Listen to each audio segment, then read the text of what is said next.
Es un placer, estimados oyentes de la revista radial, reencontrarnos una vez más. Eran las 3 de la tarde del miércoles, cuando de repente anochecía en la ciudad más grande de Brasil. Los meteorólogos brasileños dicen que se trata de un fenómeno meteorológico causado por los incendios que arrasan el Amazonas. Una antigua iglesia de la que se cree que se construyó sobre la casa donde vivían los apóstoles Pedro y Andrés fue encontrada cerca del mar de Galilea en Israel.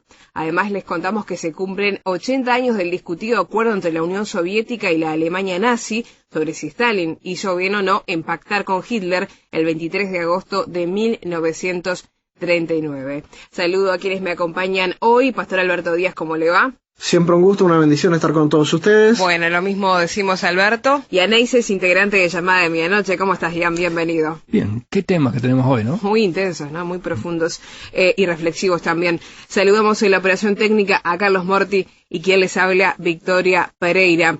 Vamos a hablar, Ian, de este hecho que ha ocurrido en los últimos días y que está preocupando al mundo, que empezó además por una preocupación en redes sociales, pero más allá de algunos, publicaciones que se verificó desde dónde provenía. Lo cierto es que esto está ocurriendo, estamos hablando del Amazonas, lo que allí está pasando, y esta pregunta también, de alguna manera responde ese hecho, porque la pregunta que hace este artículo del Comercio es ¿por qué oscureció a las 3 de la tarde en San Pablo?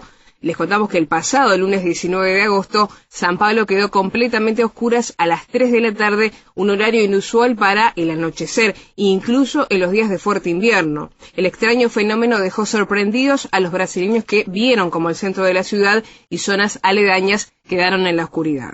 El misterioso fenómeno debido a especialistas que señalan a la fuerte nebulosidad y a los incendios forestales que se registran en la Amazonía como los responsables, mientras que otros sostienen que la causa de que el cielo de la ciudad de Brasil queda a oscuros se debe a una combinación de humo y alta humedad traída por un frente de frío que llegó a la costa de Sao Paulo. Brasil está a los ojos del mundo luego de que San Pablo se quedara completamente a oscuras a las 3 de la tarde. Los brasileños están alarmados por este peculiar fenómeno que viene siendo estudiado por especialistas en la materia. Existen diversas versiones que explican el origen del fenómeno que ha despertado la inquietud de los estudiosos, como decíamos al respecto, y los grupos de ambientalistas. El estatal Instituto Nacional de Meteorología apuntó que la ciudad está dentro de una nube, cuya formación está siendo evaluada.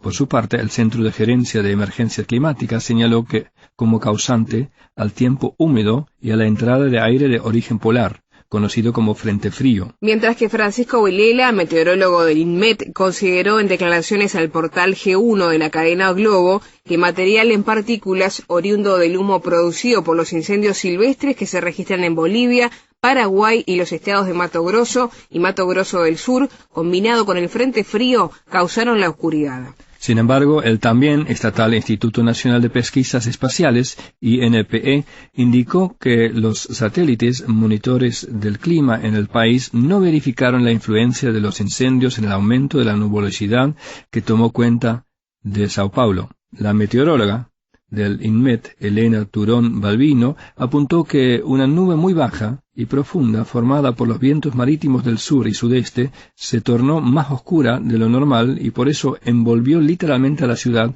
como cuando un avión las atraviesa. Esta situación ha puesto en debate a los meteorólogos brasileños, quienes todavía no se han puesto de acuerdo con las razones que provocaron esta oscuridad. Varias versiones relacionan el anochecer a plena luz del día en San Pablo con los incendios forestales en la Amazonía. El Amazonas a menudo se conoce como el pulmón del planeta, produciendo el 20% del oxígeno en la atmósfera de la Tierra. Esta situación es considerada el peor desastre ecológico de este tipo en los últimos 7 años. Vamos a hablar de este hecho que de alguna manera ya dispara la preocupación de fondo, que es estos incendios en el Amazonas que están ardiendo desde hace varios días ya, que se ha hecho además tendencia, podríamos decir, en redes sociales, y que además se ha llevado hasta los más altos ámbitos, porque los principales gobernantes del mundo también están hablando de este tema, ¿no? Parece que hasta en el G7 van a hablar de esto. Después de semanas de incendios forestales y incendios en varios estados brasileños y también en la selva boliviana, la paraguaya, la Amazonía está en todas las portadas internacionales. El hambre del fuego es insaciable. quema y destruye a diestra y siniestra mientras encuentra el combustible. Esta es la propiedad del fuego, que se autoalimenta. Mientras haya combustible, sigue expandiéndose. Por cierto, lo que estamos viendo nos hace pensar en las escenas que describe el Apocalipsis. Mismo la gente de Sao Paulo se asustó con aquella noche a pleno día. Y aunque un titular brasileño niega enfáticamente cualquier relación entre los juicios del último libro de la Biblia y lo que ocurrió en Sao Paulo y los incendios actuales, titula "No es el Apocalipsis, sino solamente los efectos de su voto". Casi todos los titulares mencionan en una misma línea los incendios y el nombre del presidente de Brasil, Jair Bolsonaro. Y esto le provocó a decir: "Yo no soy capitán Nerón", haciendo alusión al cruel emperador de Roma, que por un capricho encendió su propia ciudad. La elección del actual presidente brasileño tampoco explica el porqué de los fuegos en Bolivia y Paraguay. No es solamente en Brasil. En Brasil está mayor foco y realmente es un tema de preocupación, pero también ocurre en Paraguay, también ocurre en Bolivia. Lo que sí es cierto, es muy posible que más de un agricultor se crea respaldado por el actual presidente cuando quema campo para prepararlo para la siembra, que es muy mala idea en esta época del año. Es de esperar que la preocupación global resulte pronto en una acción unida para apagar las llamas, y no tanto para pelear uno con otro. Y lo que estamos viendo es que muchos, en vez de apagar las llamas, quieren justamente avivar las llamas, o en sentido figurativo, y sacar rédito político o cualquier otro fin que no tiene que ver con el tema. Es interesante ver que muchas de las fotos que circulan en Facebook, en Twitter y mismo en los diarios ni siquiera son de los incendios actuales en Amazonia. Una foto de un conejo que pasó por las redes sociales, un conejo carbonizado, fue tomado hace años en California. Luego hay una foto muy conmovedora de un mono o una mona llorando por su cría. Esta es una foto antigua de la India.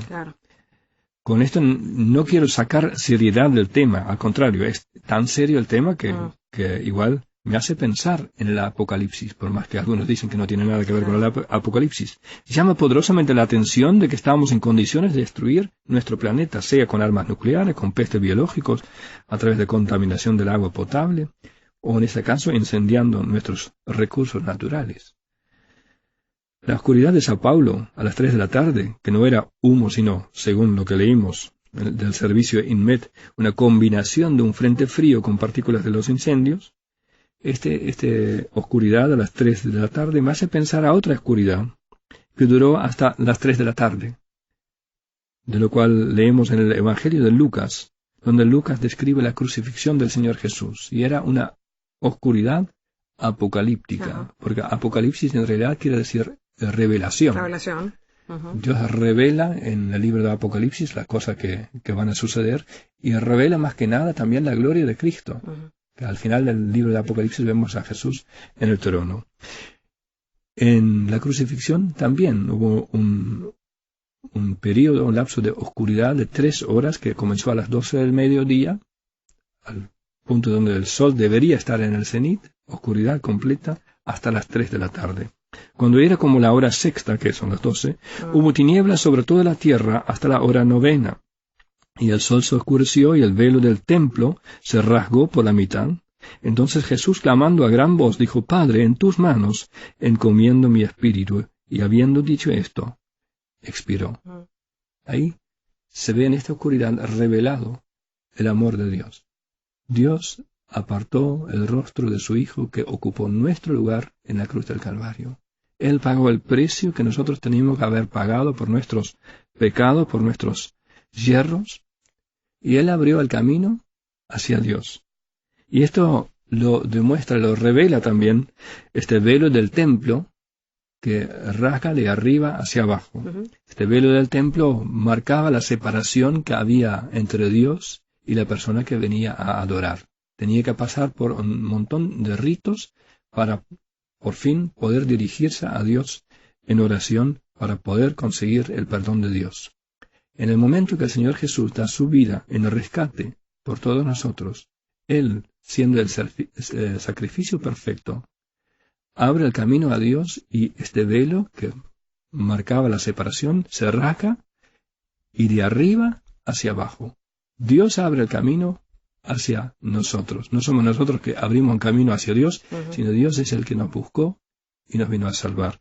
Y lo vemos en esta oscuridad en el libro de Lucas, una oscuridad apocalíptica, una oscuridad reveladora que nos muestra el amor de Dios, nos muestra el camino abierto hacia Dios. Este tipo de eventos nos pueden llamar la atención también sobre este tipo de eventos, ¿no? Son eventos que nos llaman la atención y nos revelan que realmente el hombre no puede salvar al mundo por su propia fuerza. Necesita a Dios, tiene que volver a Dios. Y justamente Dios está con brazos abiertos. Esto vemos en este episodio, en el libro de Lucas. Hacemos una breve pausa y enseguida continuamos con la revista radial.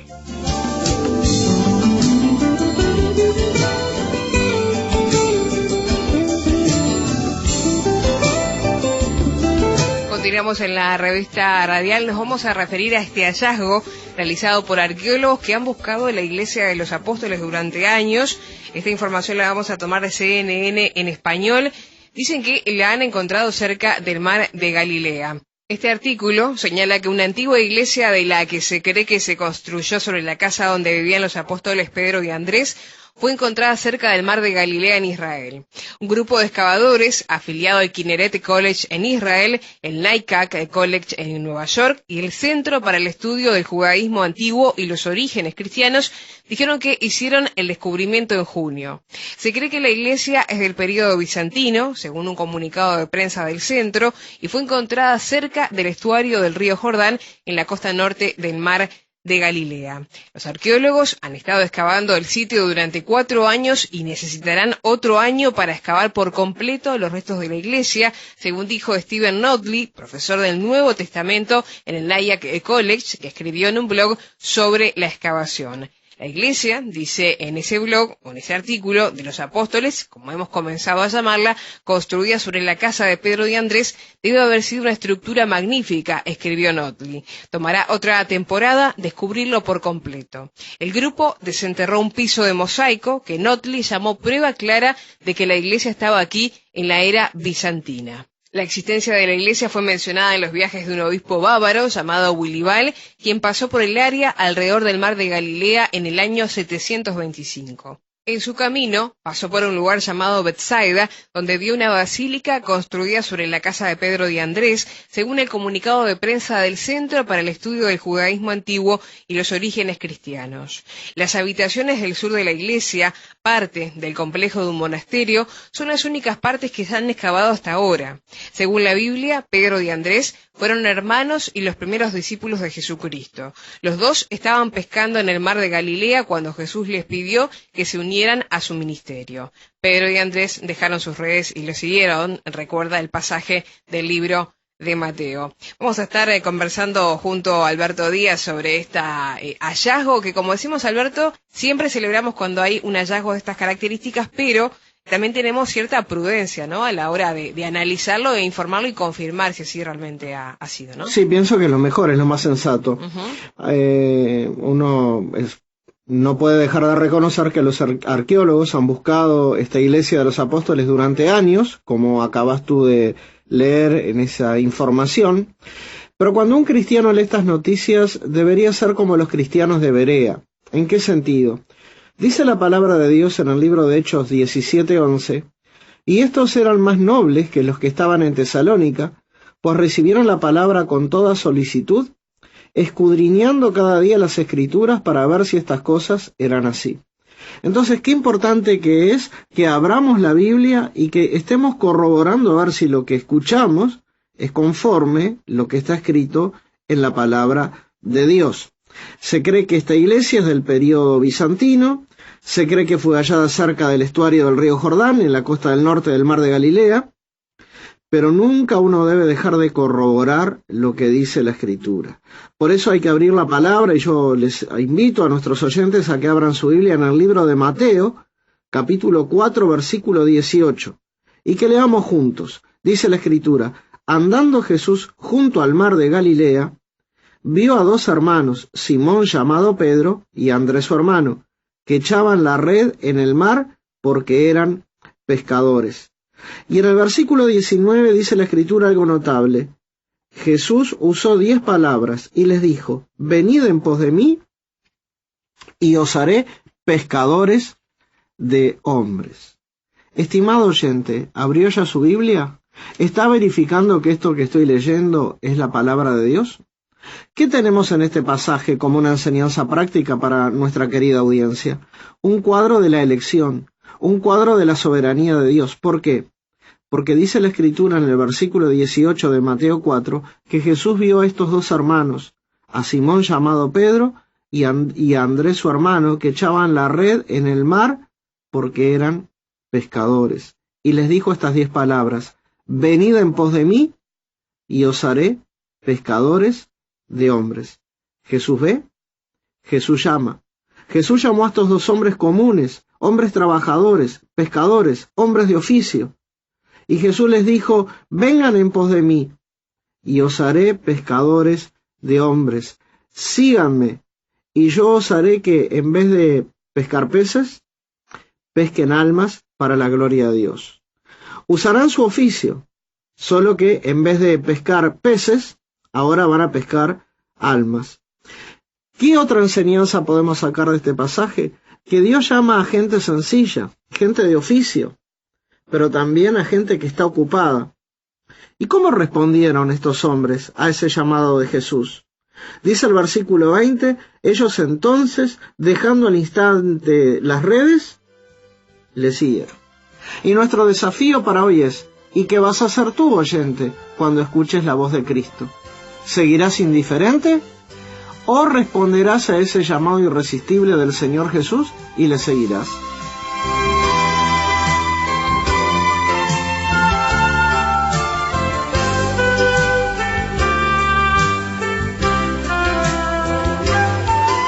Continuamos en la recta final de la revista radial. Vamos a hablar de este pacto que hubo hace 80 años, que sigue irritando a la sociedad rusa. Estamos hablando de la publicación de los protocolos secretos del pacto entre la URSS y la Alemania nazi, esto hace 80 años, una polémica, según informa abs.es, sobre si Stalin hizo bien o no en pactar con Hitler el 23 de agosto de 1939. Esta discusión estalló hace ya 4 años. El presidente Vladimir Putin justificó la decisión del dictador comunista ante la canciller alemana Angela Merkel el 10 de mayo del año 2015, cuando ésta acudió a Moscú al día siguiente de celebrarse el desfile de la victoria soviética sobre la Alemania nazi.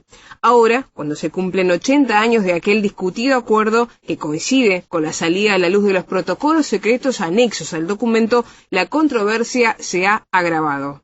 A juicio del historiador y director científico del Archivo Estatal de Rusia, Sergei Mironenko, el pacto que concluyeron en Moscú el 23 de agosto de 1939 el ministro de Exteriores de la URSS, Vyacheslav Molotov, y su homólogo de la Alemania hitleriana, Joachim von Ribbentrop, en presencia de Stalin, fue no solo un error estratégico, sino también un crimen perpetrado por Stalin y el resto de la dirección soviética. El pasado 20 de agosto, el Archivo Federal ruso inauguró la exposición Año 1939, comienzo de la Segunda Guerra Mundial, que incluye más de 300 documentos, entre ellos el pacto Molotov-Ribbentrop y sus protocolos secretos. Estipulaban no solo la no agresión entre ambos estados, sino también el reparto de zonas de influencia en el este de Europa. El dictador comunista obtenía así vía libre para incorporar a su esfera de intereses a Finlandia, Estonia, Letonia, Lituania, Besarabia, actual Moldavia, y la parte este de Polonia.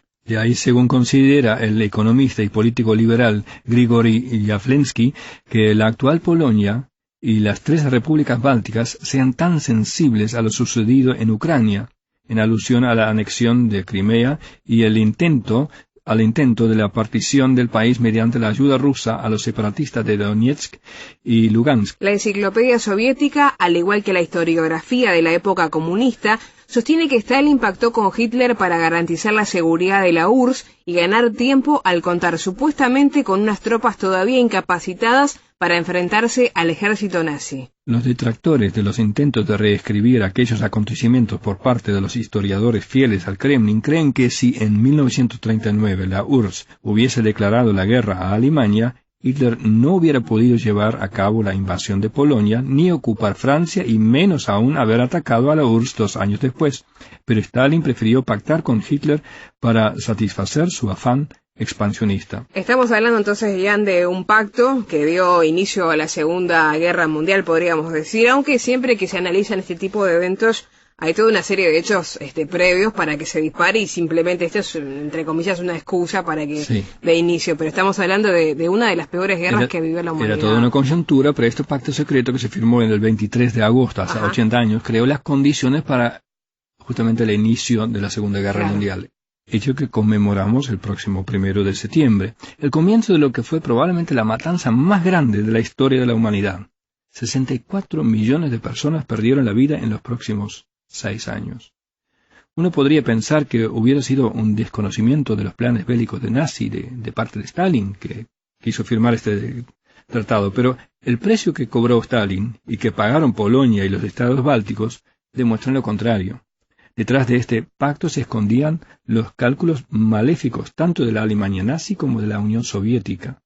El 31 de agosto de 1939, tropas alemanas vestidos en uniformes polacos atacaron una emisora de radio alemana cerca de la frontera con Polonia. Luego transmitieron desde esta radio un mensaje radial en el que llamaron a la minoría polaca del lugar a levantarse en armas contra Hitler. Y como prueba, entre comillas, del ataque, los nazis asesinaron y vistieron con uniformes polacos a algunos prisioneros del campo de concentración de Dachau, que está en Alemania, y con eso los nazis crearon un pretexto para invadir en respuesta a esta agresión que ellos mismos habían autoinfligido a Polonia, y esto lo hicieron el 1 de septiembre. Este pretexto igual no les sirvió porque Francia e Inglaterra no se lo tragaron y declararon la guerra a Alemania en respuesta. Y entonces comenzó realmente la Segunda Guerra Mundial. El 17 de septiembre del mismo año, la Unión Soviética invade una Polonia ya debilitada por el ataque nazi, y siguen la segunda parte de este plan. Es bueno ver el pasado y aprender de la historia, aunque muchas veces la historia nos enseña que aprendemos muy poco de la historia. Hoy estamos otra vez en un mundo que está polarizado, dividido por intereses económicos, por ansias de poder, un mundo en el que cada uno busca solo su propio interés. Vemos en la historia que ningún emprendimiento basado en la mentira y en el engaño ha podido permanecer. Algunos tuvieron un auge espectacular antes de caer, muchos otros duraron demasiado tiempo, a nuestro entender, pero todos desaparecieron al final. La Biblia dice, el mundo pasa y sus deseos, pero el que hace la voluntad de Dios permanece para siempre. Todo pasa. Lo que queda es el que hace la voluntad de Dios. El salmista pregunta en el Salmo 34, ¿quién es el hombre que desea vida, que desea muchos días para ver el bien? Guarda tu lengua del mal y tus labios de hablar engaño. Y esto es justamente lo que hicieron en este pacto, ¿no? Era secreto, pero firmaron un engaño. Apártate del mal y haz el bien, busca la paz y síguela. Los ojos de Jehová están sobre los justos, y atentos sus oídos al clamor de ellos. La verdad es la que dura más, aunque a veces parece que seguir la mentira paga sus réditos, tiene su beneficio. A la larga no es así. Pero mientras la mentira anda victoriosa por ahí, muchas veces los justos sufren. Y ahí está tan lindo este texto que dice, los ojos de Jehová están sobre los justos, y atentos sus oídos al clamor de ellos. Mismo donde reina la injusticia, el Señor no abandona a los que claman a Él. Así que recordamos en estos días 80 años de una tragedia. Recordemos a los que dieron su vida por la verdad y aprendamos de la historia. Estamos llegando al final de este programa y le quiero agradecer tanto a Jan como a Alberto por las reflexiones y los comentarios en este programa, a ustedes por la sintonía, invitarlos a comunicarse con nosotros. Nos pueden escribir por WhatsApp al 00-598-99000540. Reitero, 00-598 099-000-540. Si están dentro de Uruguay, lo hacen directamente al 099-000-540. Nos pueden buscar en Facebook, Llamada Medianoche Uruguay, nos identifican por el logotipo en verde. Nos pueden escribir a revistaradial@llamadaweb.org o visitarnos en la página www.llamadaweb.org. Será hasta un próximo programa, amigos, que pasen muy bien.